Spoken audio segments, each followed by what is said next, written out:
Now you can start thriving as a single in 3 quick, easy steps. Yeah, I don't think so. Learning to thrive is going to take some work. Here are the first 3 steps toward getting there. Hey, this is Todd. Welcome to the Thrive Singles Podcast. Whether you're single again or still single, stop hating being single and learn to thrive.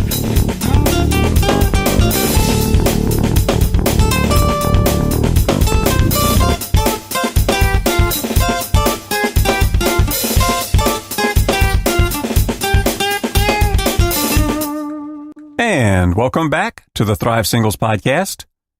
To all of you who've been following the podcast, welcome back. To all of you tuning in for the first time, welcome aboard. And to those of you who have liked, shared, or subscribed, thank you. You're my favorites. No, seriously, thank you. I really appreciate you helping me get the word out. Okay, if you want to thrive as a single person, you start with these 3 essential first steps. Number 1, decide that change is necessary.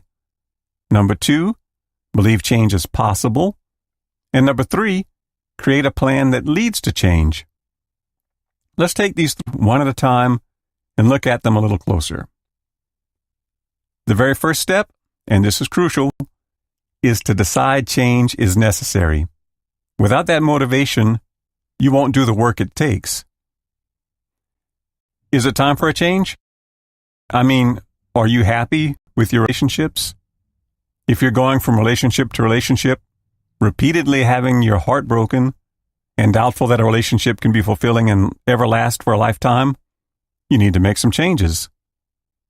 Are you happy with your dating life? If your dates tend to turn into disasters, if you've given up on going out, or if you'd like to date more, but you just haven't been out on a date in a long time, you need to make some changes. Are you happily single? If all you can think about is meeting somebody, and if all you can think about is how you won't be happy until you find that special someone, you need to make some changes. Once you realize that what you're doing is not getting you the results you want, and that doing the same thing again will get you those same results again, then you're ready to make some changes. Single life can be so much better than lonely nights, dysfunctional dating relationships, and waiting for someone someday. It's time to change. It's time to do better. Now's the time to, like the ThriveSingles.com tagline says, stop hating being single and learn to thrive. So that's the first of the 3 steps. Decide to change. Because you won't bother to make any effort to change if you don't believe that you have a reasonable chance of being successful. And I guess this is really a 2-step process. First, you have to believe change is possible, but then you have to believe that it's possible for you. I hate to keep resorting to my story and my experience so often, but I think I'm a good example here. I'm very ordinary. I'm not an especially strong person. I don't possess any special powers. Yet, even I, in all my weakness and with all my issues, I learned to thrive as a single. If I can do it, I'm convinced anyone, and I mean anyone, and in particular, you can do it too. You can thrive right here, right now, in your current situation. Like I've pointed out before, thriving doesn't depend on changing your situation or your location. Now, those things might be good moves for some of you, but the crux of the matter is first and foremost changing yourself. Don't wait until you can change your circumstances. Start changing right now on the inside. Think differently. See yourself differently. See singleness differently. You can be happily single. Wouldn't it be great to have a loving, devoted spouse? Absolutely. But in the meantime, be happy right now. Your happiness is not dependent on whether you have a spouse. In fact, if you do ever want to get married, it'll be a lot easier to find a spouse if you're happily single.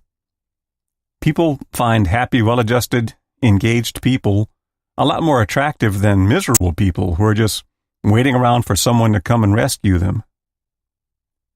And believe this, you can be happily married. Happy marriages are not just for a few special individuals. Happy marriages are for anyone who puts in the work to learn how to build good relationships, anyone who learns to be more attractive, and anyone who learns to be the person they're looking for is looking for. Okay, of course, you can be highly motivated and bursting with positivity, but still fail. You also need a plan. Without a plan, that motivation quickly disappears, and all that positive self-talk quickly becomes just a lot of rah-rah and hot air. So, step 3 of the 3 steps is to put a plan in place, one that gets you where you want to go and is doable. A plan is equally worthless if it's perfectly doable, but it doesn't get you where you want to go, or if it could get you there, but you can't do the things it calls for.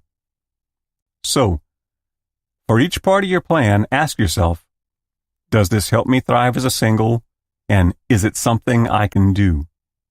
The answer to both those questions must be yes. It must lead to thriving, and it must be doable. What do you want? You want to be thriving, happy, well-adjusted. How do you get there? What's your plan?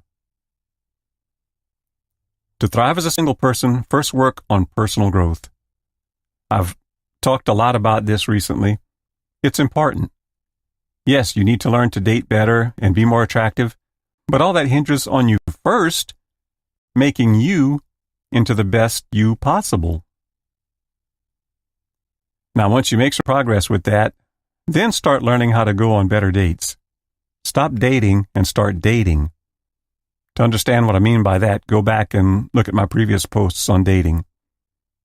If you keep dating the same way you always have, you'll keep getting the same results.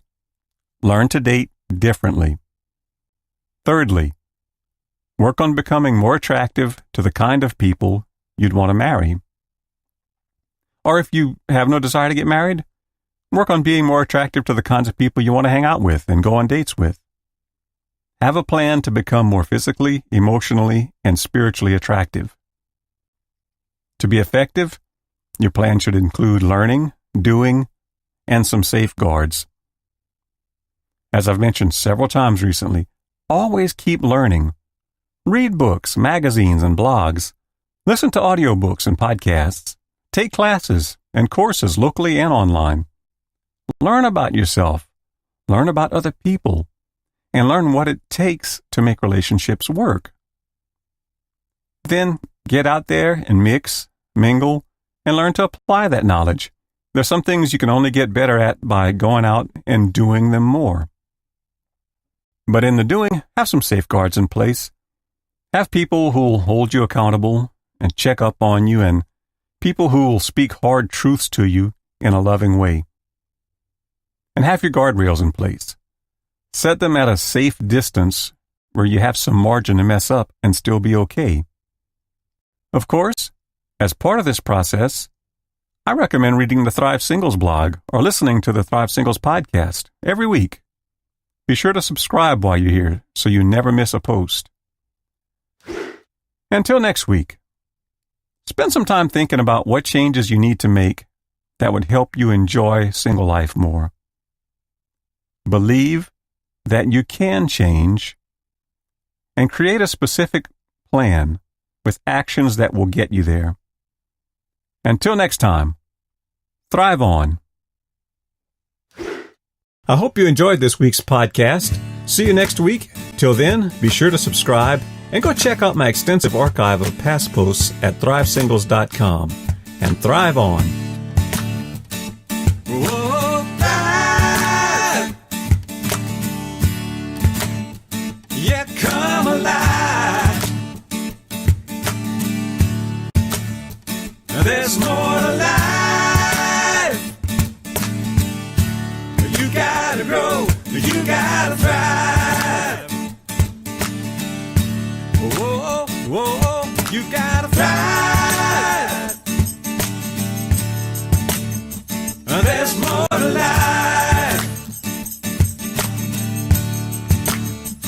than to just survive. You gotta grow, you gotta thrive.